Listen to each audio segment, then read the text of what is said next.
Samajwadi party के वरिष्ठ नेता मोहम्मद आजम खान ने बीती रात रामपुर के थाना गंज क्षेत्र के सुतुरखाने चौराहे पर एक जलसे को संबोधित किया, जहां पर सपा नेता आजम खान ने अपने हर दिल करीब और अजीज सपा प्रत्याशी आसिम राजा के लिए जनता से वोटों की अपील की।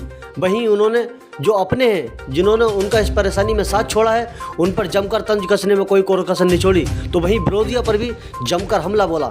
क्या कुछ कहा सपा कद्दावर नेता आजम खान ने, सुनते हैं उनकी जुबानी। गुमान में न रहे, फिरौन तारीख में जिंदा था और जिंदा रहेगा, और याद रखना तुम्हें कोई ईजा नहीं पहुंचा सकता। अगर फिरौन पैदा होकर जिंदा रह सकता है, एक शिप, एक जहाज जो तूफान का शिकार हो गया और उसके पराग से उड़ गए, उस जहाज में कोई जिंदा नहीं बाकी बचा। वो मां मर गई जिसने फिरौन को पैदा किया, और लकड़ी के पटरे पर फिरौन तैरता हुआ समंदर के किनारे आकर लग गया। वो फिरौन बना, लेकिन समंदर और तूफान उसकी जिंदगी नहीं ले सका। उसका क्या अंजाम हो और बहस है, लेकिन अगर फिरौन जैसे लानतज़दा की जिंदगी नहीं जा सकती, तो कोई जालिम तुम्हारा बाल भी बेकार नहीं कर सकता। ये तुम्हारा यकीन और तुम्हारा ईमान होना चाहिए। जला दो कश्तियां, समंदर पार कर लो और जला दो कश्तियां। इसलिए जला दो कि एक तरफ समंदर हो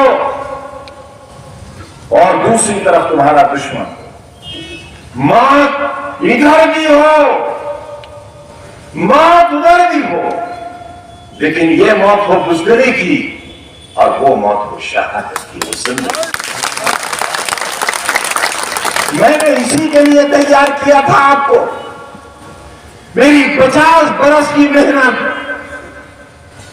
रायगा चली जाएगी ऐसा खदशा है मुझे तो याद है वो दिन जब आपसे तकरीबन 45-47 बरस कम रजा टेक्सटाइल की हड़ताल चला रहा था। मैं तुम्हारी तरह छोटी उम्र का था, ऐसा ही था। मुझे टेलीफोन आया कि आप घर आ गए। मैंने कहा कि हाँ, वापस आ गया, खाना खा रहा। मुझसे कहा कि वापस मत जाइएगा। मैंने पूछा क्यों? बोले आज अगर आप जाओगे तो शायद जिंदा वापस नहीं आओगे, लाश आएगी। ये कोई गुमनाम शख्स नहीं था। मोबाइल भी नहीं थे उस जमाने में, टेलीफोन था। मेरा अपना हमदर्द जो मुझे जिंदा देखना चाहता था, ये उसका टेलीफोन था। मैंने सोचा मैं तो तकरीरें ये करता हूं कि पत्ता नहीं हिलता तेरे हुक्म के बगैर, तो अगर मेरी जान जानी है तो कौन बचा सकता है, और नहीं जानी है तो कौन मुझे मार सकता है। आज ये मेरे और तेरे बीच के यकीन का इम्तिहान है। ए अल्लाह, मैं तेरे हवाले और मैं रवाना हुआ। राजदूत मोटरसाइकिल हुआ करती थी पुरानी से मेरे पास बहुत सी गाड़ियां आई और गई और चली गई, लेकिन आज तक मुझे किसी गाड़ी का नंबर याद नहीं है। मुझे अपने टेलीफोन का नंबर याद नहीं है जो 25 बरस से मेरे पास है। कमकला, बहुत कमकला। अगर अकल होती तो वो लोग जो आज दावा कर रहे हैं कि 35 बरस बाद हमने छोड़ा है, क्या मैं छोड़ दे के काबिल छोड़ देता हूं? मैं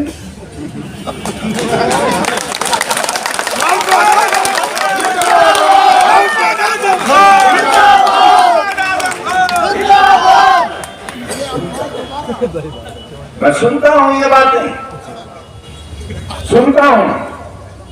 दोस्तों, जो आज तुम्हारे और हमारे साथ हुआ है,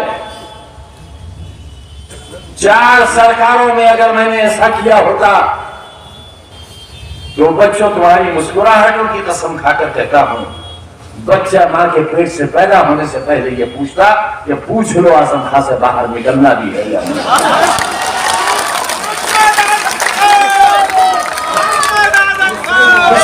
हुई मैं मुजरिम हूं, विशाल क्यों हुई है? मैंने दिल का सौदा किया, जो भी प्यार से मिला हम उसी के लिए, गलती भी है मुझसे, मैंने बहुत खोया है, पाया भी बहुत है।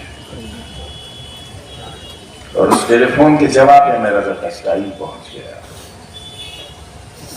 तो वापस दिया गया। वो मेरी जिंदगी का पहला इम्तिहान था जिसमें मैं पास हो गया था। और उस दिन मेरा यकीन पुख्ता हो गया कि हेलीकॉप्टर का पर टूट गया, हेलीकॉप्टर का पर टूट गया, टुकड़ा निकल के दूर गया, 50-50 किलोमीटर लोग दौड़ पड़े।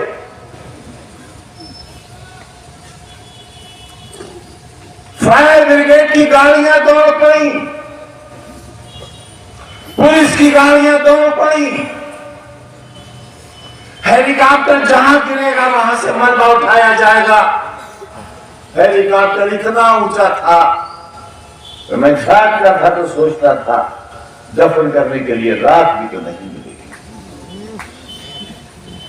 तो नाच रहा था ऊपर, कभी हाई टेंशन वाले पर उतरता था, कभी ट्रेन पर, और फिर एकदम ऊपर चढ़ जाता था।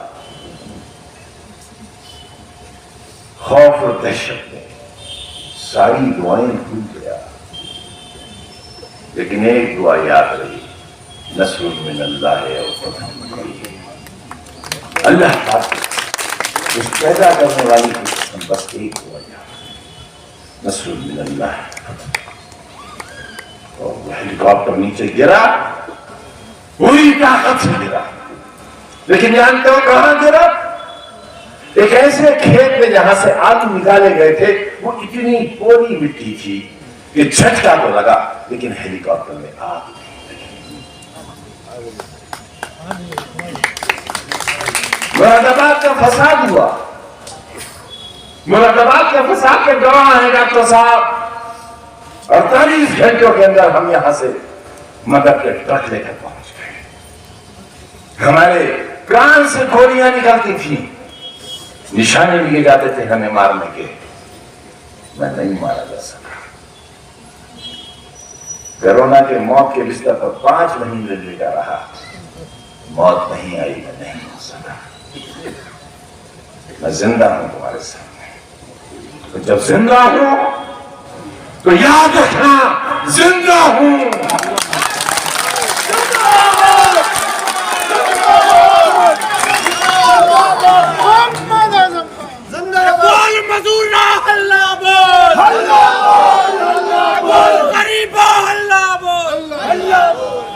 ये वक्त तो गुजर जाएगा,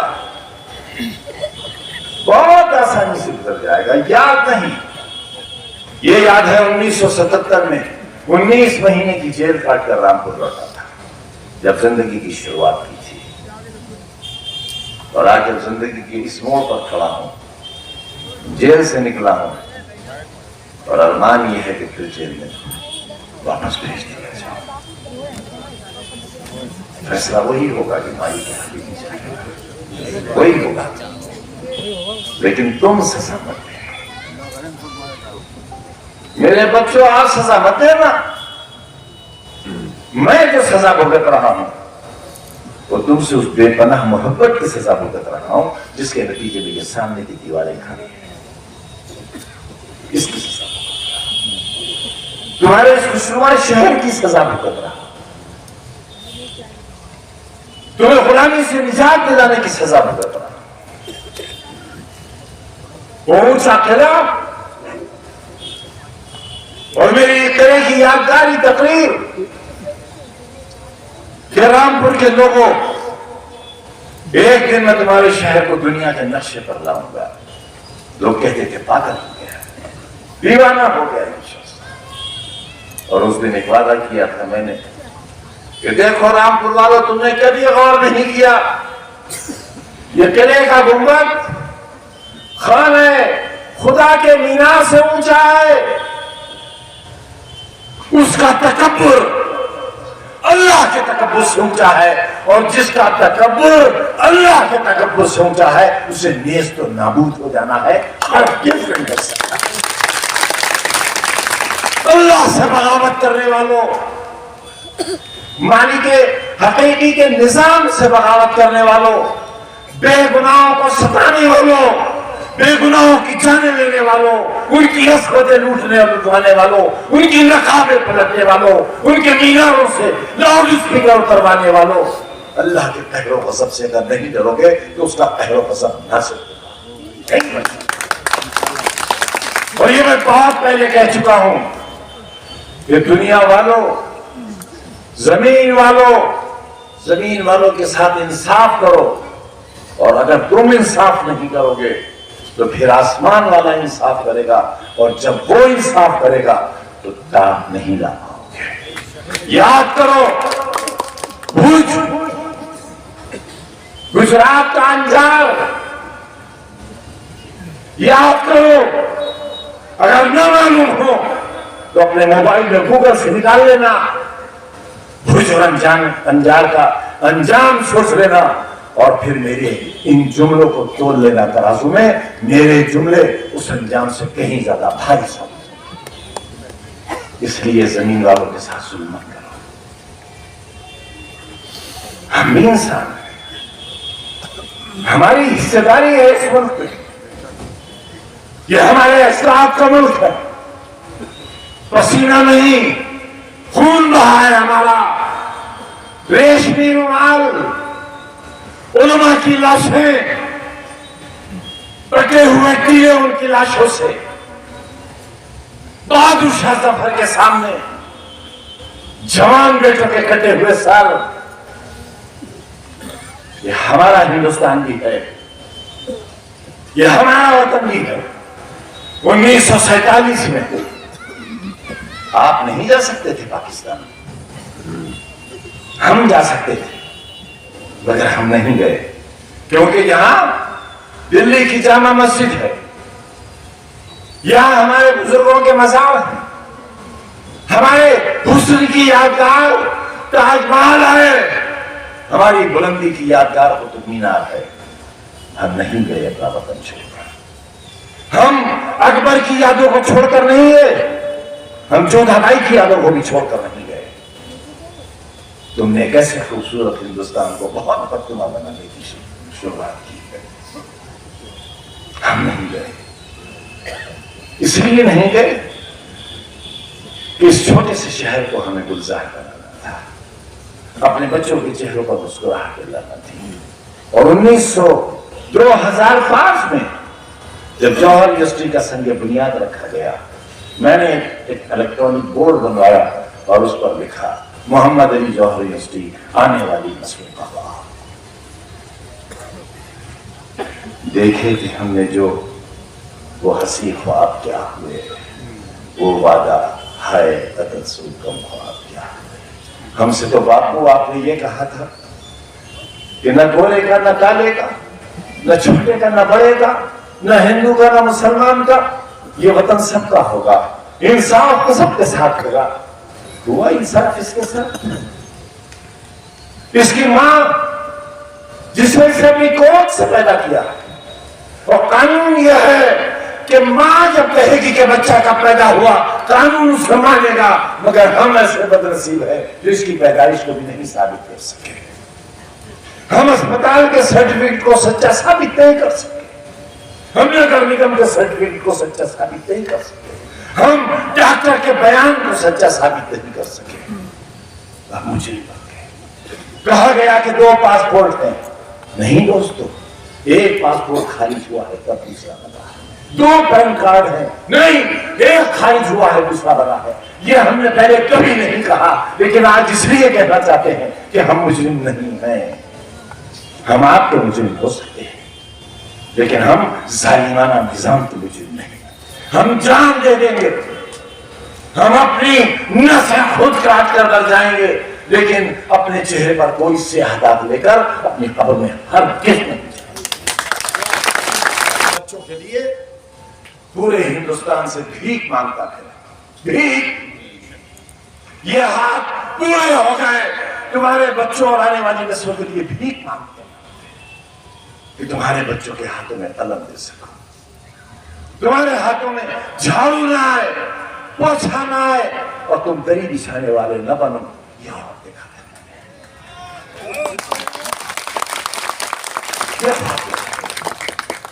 मैंने इस ख्वाब को टूटने मत देना। मैंने पार्लियामेंट जीत कर दी थी तुम्हें, रामपुर वालों वो तुम्हारी थी, मगर तुम्हारी गफलत ने उसे खो दिया।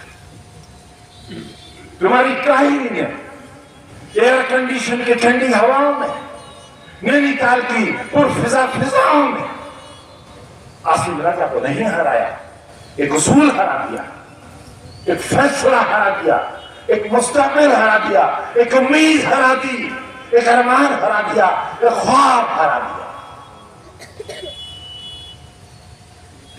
अब ऐसा मत करते, क्योंकि शायद हो सकता है मेरे साथ जो कुछ हो रहा है कि मेरा वोट देने का इख्तियार भी खत्म कर दिया। ये एक टेस्ट, एक तजुर्बा है कि आजम खान का यह हक खत्म होने के बाद हिंदुस्तान की इस दूसरी बड़ी आबादी का अगर यह हक खत्म किया जाएगा तो रद्द अमल कितना होगा। अगर इसके लिए तैयार हो, आसिम राजा को चाहिए कि ऐलान कर दे कि उन्होंने अपनी उम्मीदवारी वापस ले ली है। और अगर इतने ही बुज़दिल जिंदगी गुजारना चाहते हो तो हमसे तो दीदा अच्छा है, तो कम से कम रात को अपनी ग़िज़ा तो तलाश कर। इस बुज़दिली की जिंदगी से मौत अच्छी है। जमाना याद तो रखेगा कि कुछ गैरतदार लोग पैदा हुए थे, उन्हें तुमने जीने नहीं दिया और